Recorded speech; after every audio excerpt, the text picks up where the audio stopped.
어제 본문에서 아브라함은 모리아 산으로 부르시는 하나님의 음성을 들었습니다. 그리고 아들 이삭을 번제로 바치라는 말씀에 즉각 순종하여서 사흘 동안 이삭을 데리고 이동하여서 결국은 모리아 산에 올라갔습니다.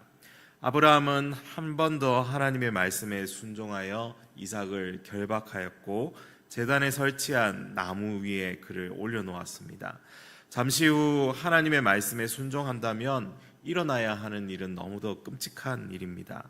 자기 아들을 마치 제물이 된 짐승처럼 칼로 해쳐야 하고 불에 태워 하나님께 드리는 제사가 진행되어야 합니다. 그래서 이 10절 말씀에는 아브라함이 이런 일련의 제사 의식을 진행하기 위해 칼을 든 모습을 보여주고 있습니다. 그가 떨리는 가슴으로 더 떨리는 손으로 아마도 자기 이 아들 이삭을 칼로 내려치려 할 때에 오늘 11절에서는 이렇게 여호와의 사자가 급히 개입하는 모습을 볼 수 있습니다. 아브라함아, 아브라함아. 급하다는 이 사실을 알 수 있는 게 두 번이나 그를 불러 세웠던 것입니다. 한 번 부르면 혹시 못 들을 수도 있을 것 같아서 아마 두 번이나 연거푸 그를 부르는 모습을 우리가 예측해 볼 수 있습니다. 12절을 다시 한번 우리가 읽어보겠습니다. 사자가 이르시되 그 아이에게 내 손을 대지 말라. 그에게 아무 일도 하지 말라. 내가 내 아들 내 독자까지도 내게 아끼지 아니하였으니 내가 이제야 내가 하나님을 경외하는 줄을 아노라. 아멘. 처음에 모리아산으로 부르실 때는 번제로 드리라 해놓고는 오늘 12절에서는 손도 대지 말고 아무 일도 하지 말라고 하십니다. 왜 그렇습니까? 하나님께서 그를 시험, 즉 테스트 하셨다는 것입니다. 내가 이제야 내가 하나님을 경외하는 줄을 아노라. 그전에는 아브라함의 이 모습이 어떠했습니까? 실수를 저지르기도 하고 하나님께서 보시기에 어리숙하고 하나님을 확실하게 신뢰하지 못하는 그러한 모습들을 계속 보여왔던 것을 우리가 보았습니다. 그런데 오늘 이삭이 태어난 이후의 아브라함의 모습은 어떠합니까? 지금까지 보여주었던 아브라함의 이 실수투성이, 연약함, 우유부단함이 사라집니다. 반대로 흔들리지 않고 하나님을 온전히 신뢰하며 담대하게 강철처럼 서 있는 한 사람을 보게 됩니다. 그렇게 이 아브라함의 믿음, 그의 신앙은 입증되었습니다. 자기 독자 이삭이라 할지라도 하나님께서 달라고 하시면 드릴 수 있는 그 절대적인 신뢰를 가지고 있었던 것입니다. 이런 신뢰가 가능했던 것은 아브라함이 바로 하나님의 약속을 철저하게 이제는 믿었기 때문입니다. 그의 독자 이삭을 통하여 하나님께서 처음 약속하셨던 그 언약을 계속해서 이루어 가실 것을 확신하고 있었기 때문입니다. 초자연적인 그 신비로 100세가 된 사람에게 아들을 주신 하나님께서 하나님 그분 자신을 위하여 친히 모든 것을 준비하시리라고 믿었기 때문이죠.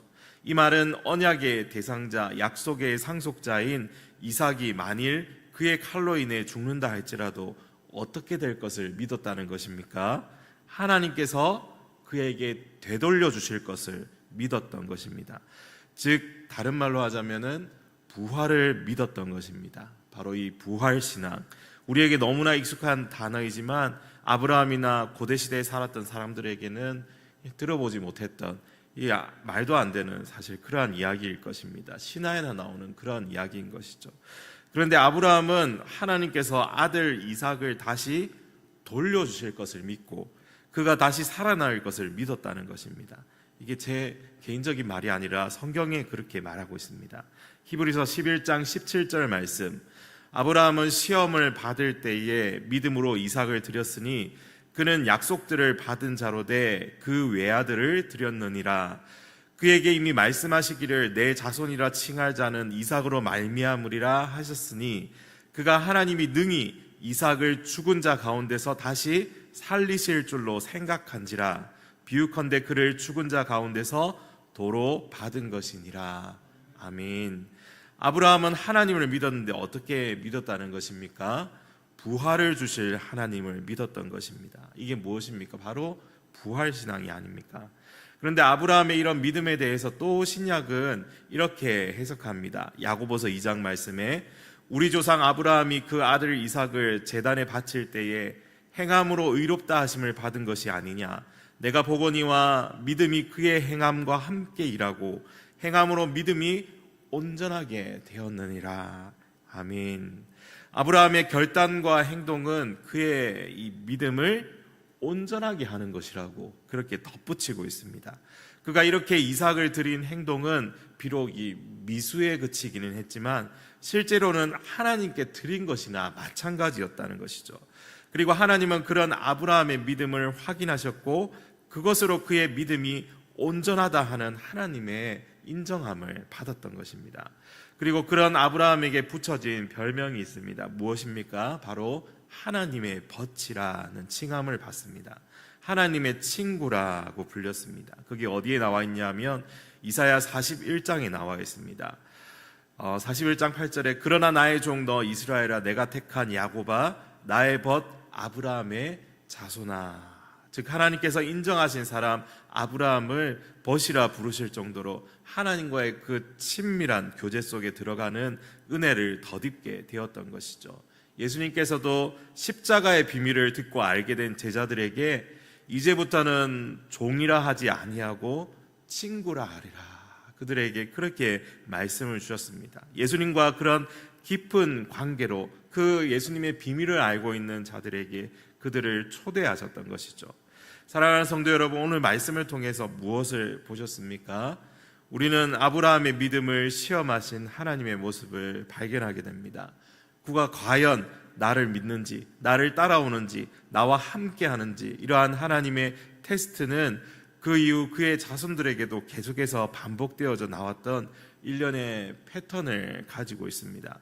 그가 과연 내 말을 지키는지 지키지 않는지 확인하기 위하여 하나님께서 그들이 가는 앞길에 장애물과 시련을 두시는 모습을 보게 됩니다. 그걸 멋지게 통과해서 하나님께 칭찬을 듣는 경우가 있었는가 하면 반대로 완전히 실패하여서 아래로 곤두박질 치는 장면도 우리가 볼 수가 있는 것이죠. 사랑하는 성도 여러분, 우리의 인생길에도 이런 믿음의 시련이 언제든지 찾아올 수 있습니다. 그리고 우리는 모범 답안을 오늘 확인하였습니다. 무엇입니까? 바로 여호와 이레, 나를 위해 예비하시고 준비하시는 그 하나님을 믿고 부활의 주님을 믿고 믿음으로 전진해야 한다는 것입니다. 아브라함이라고 해서 이런 과정 속에서 왜 힘들지 않았겠습니까? 그 모리아산을 올라가면서 앞으로 일어날 일을 수없이 상상하며 혹시 내가 틀린 거면 어쩌지 하며 그 마음이 타들어갔을 것입니다. 그러나 아브라함은 지금까지 하나님께서 보여주셨던 그 모습들, 그분이 하신 말씀들, 이루어주신 일들을 마음속에 떠올려 보았을 것입니다. 하나님께서 말씀하신 모든 것들은 그대로 이루어지고 그를 향한 하나님의 계획과 그 결과는 재앙이 결코 아니었던 것입니다. 여호와의 말씀이니라 너희를 향한 나의 생각을 내가 아나니 평안이요 재앙이 아니니라 너희에게 미래와 희망을 주는 것이니라. 아멘. 아브라함이 이렇게 하나님의 말씀과 아직 이루어지지는 않았지만 미래에 주실 소망을 믿었기에 그는 담대히 나아갈 수 있었습니다. 저와 여러분도 마찬가지죠. 하나님께서 우리에게 시련과 믿음의 테스트는 주실 수 있지만 그건 재앙이 아니라 우리를 향한 하나님의 평안과 미래와 희망을 주시려는 은혜의 도구인 줄 믿습니다.